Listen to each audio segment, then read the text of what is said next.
มณีลภิกขุทั้งหลายตถาคตบานตรัสดังនៅធម៌ពីរប្រការគឺសេចក្តីមិនសន្តោសក្នុងកុសលធម៌ទាំងឡាយមួយ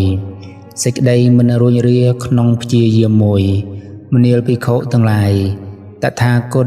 ផ្គងទុកនៅសេចក្តីមិនរួញរាថាស្បែកសរសៃឆ្អឹងសូមឲ្យសល់នៅចុះ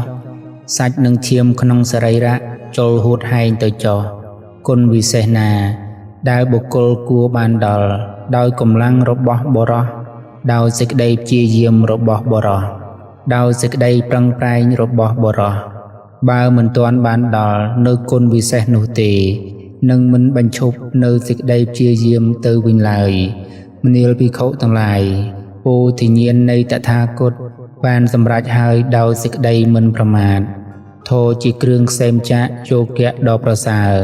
ក៏តថាគតបានសម្រេចដោយសេចក្តីមិនប្រមាទដែរ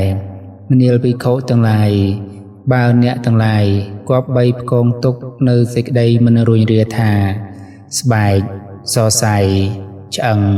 សូមឲ្យសល់នៅចុះសាច់និងឈាមក្នុងសរីរៈចូលហួតហែងទៅចុះគុណវិសេសណាដែលបុគ្គលគួរបានដល់ដោយកម្លាំងរបស់បុរសដោយសេចក្តីព្យាយាមរបស់បុរសដោយសេចក្តីប្រឹងប្រែងរបស់បុរសបើមិនទាន់បានដល់គុណវិសេសនោះទេនឹងមិនបញ្ឈប់នៅព្យាយាមទៅវិញឡើយមនាលភិក្ខុទាំងឡាយពួកកុលបុត្រចេញចាក់ផ្ទះចូលកាន់ភ្នោះដោយប្រពៃដើម្បីប្រយោជន៍ដល់អនុត្តរធម៌ណាសូម្បីអ្នកទាំងឡាយក៏បានធ្វើឲ្យជាក់ច្បាស់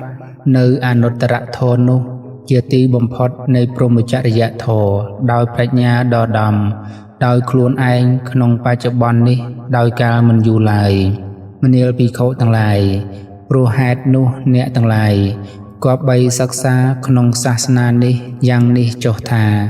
យើងទាំងឡាយនឹងផ្គងទុកនៅសេចក្តីមិនរួញរាថាស្បែកសរសៃឆ្អឹងសូមឲ្យសល់នៅចុះសាច់និងឈាមក្នុងសរីរៈចូលហួតហែងទៅចុះគុណវិសេសណាដែលបុគ្គលគប្បីបានដល់ដោយកម្លាំងរបស់បុរសដោយសេចក្តីព្យាយាមរបស់បុរសដោយសេចក្តីប្រឹងប្រែងរបស់បុរសបើមិនទាន់បានដល់នៅគុណវិសេសនោះទេ